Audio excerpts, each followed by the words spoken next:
Prophethood is a concept that is common to Judaism, Christianity, and Islam. Both the Bible and the Qur'an define the concept of prophethood in highly noble terms. So we should expect God's prophets to embody these ideals by being the best of people, with their behavior and lives representing a practical example for mankind to follow in order to come closer to God. When we look at the stories of the prophets in the Bible and the Qur'an, what we find, however, is that only one book represents the lives of the prophets in such a way that does justice to the noble concept of prophethood. The Bible tarnishes Aaron with the involvement in the worst of sins, idolatry. The people gathered around Aaron and said, "Come, make us gods." Aaron answered them, "Take off the gold earrings and bring them to me." So all the people took off their earrings and brought them to Aaron. He took what they handed him and made it into an idol cast in the shape of a calf. Monotheism, worshipping only one God, was the very essence of the message that God tasked Moses and Aaron to impart on the Israelites. So from this point of view, a prophet of God failed in the most basic of duties. The Bible goes on to tell us that God punished the Israelites who worshipped the calf idol with a plague. And the Lord struck the people with a plague because of what they did with the calf Aaron had made.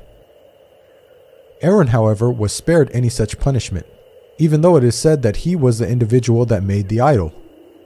Shouldn't prophets be more accountable than common people due to the greater knowledge that they possess and their higher positions of responsibility? By comparison, in the story that the Qur'an narrates, Aaron is free of the major sin of idolatry. It was in fact an individual called Samari who made the idol. In the Qur'an, it says that Aaron even orders the Israelites not to worship the golden calf. Aaron did say to them, "My people, this calf is a test for you. Your Lord is the Lord of mercy, so follow me and obey my orders." We can see that the Qur'anic account not only presents Aaron in a manner that is befitting of a great prophet of God, but it also does not contain any of the inconsistencies present in the biblical narrative. Prophet David and the accusation of adultery. The Bible relates a story about David in which he is accused of committing some very serious sins. From the roof he saw a woman bathing. The woman was very beautiful, and David sent someone to find out about her. She, Bathsheba, came to him, and he slept with her. Then she went back home. The woman conceived and sent word to David saying, "I am pregnant." Bathsheba was married, and so when David found out she was pregnant with his child, instead of taking responsibility and publicly confessing his sins, he instead compounds his sins by having her husband killed. Perhaps even more strangely, God allegedly struck the child that was born from the adulterous relationship with a lethal illness. But because by doing this you have shown utter contempt for the Lord, the son born to you will die. This contradicts a basic principle of justice laid out in the Bible. Parents are not to be put to death for their children, nor children put to death for their parents. Each will die for their own sin. So according to Old Testament law, it was David and Bathsheba that both deserved death for their sins, not their innocent child. Such stories don't just reflect badly on David, they also portray God as being unjust. The Qur'an relates a similar story about David. However, unlike the Bible, he does not commit the sins of adultery and murder. Rather, he makes a mistake when judging a dispute between two parties and immediately repents. Then David realized that we had been testing him, so he asked his Lord for forgiveness, fell down on his knees, and repented. We forgave him, i.e., for his misdeed. His reward will be nearness to us, a good place to return to.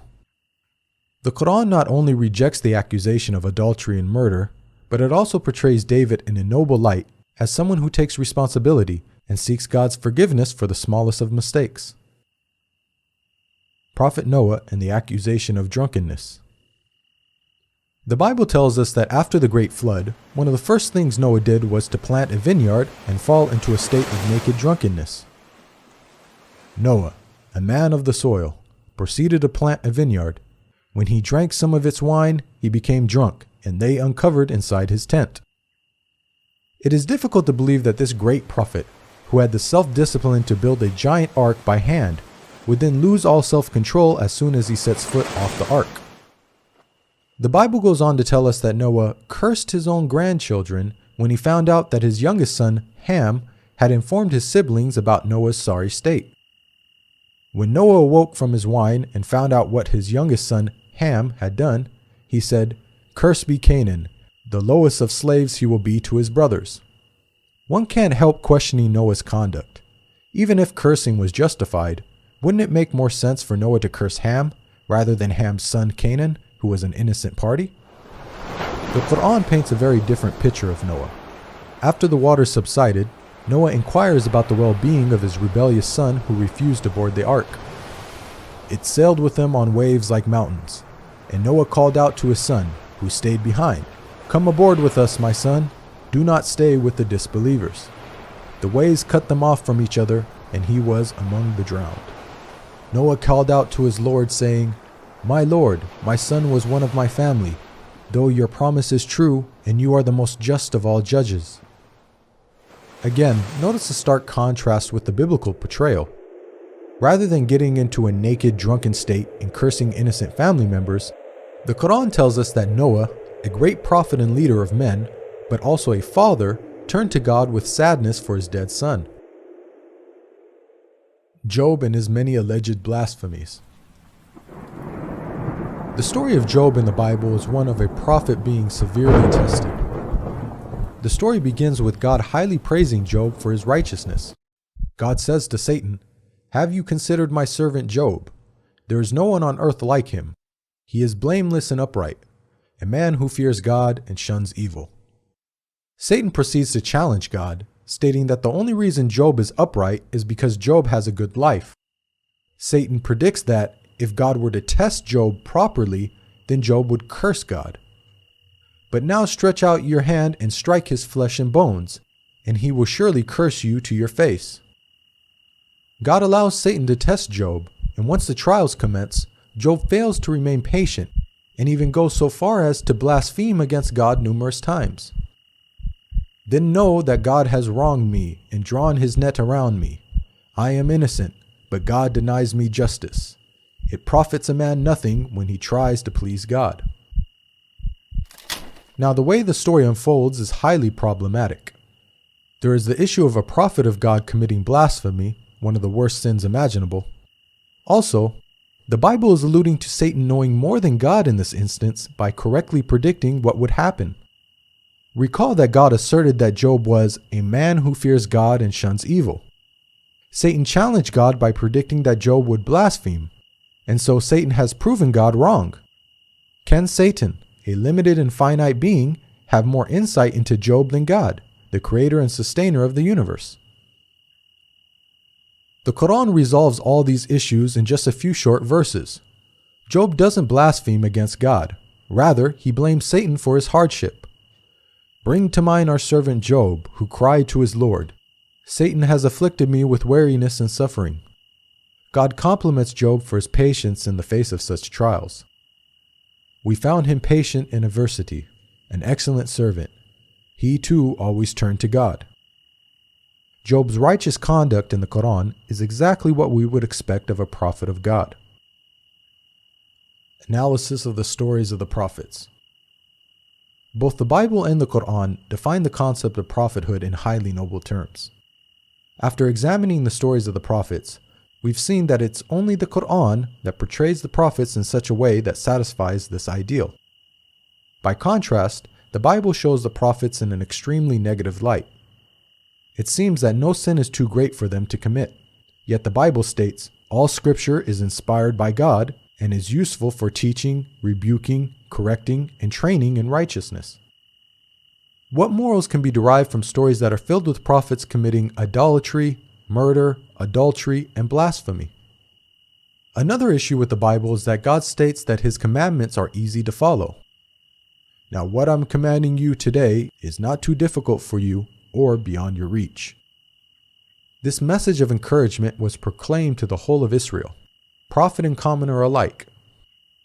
But how can the Israelites have been expected to keep the commandments when the prophets, those who were divinely handpicked and tasked with upholding and teaching the commandments, failed to keep even the most basic of God's laws.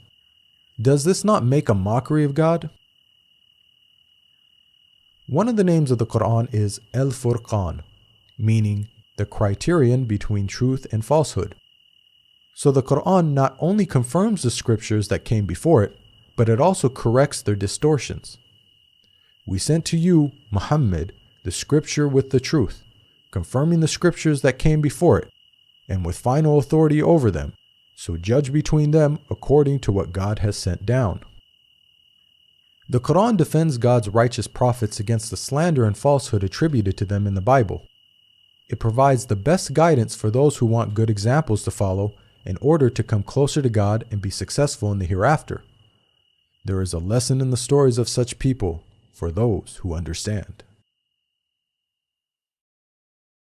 This video is based on the book Jesus, Man, Messenger, Messiah. To learn more about the prophets in Christianity and Islam, please download your free copy of the book at the link below.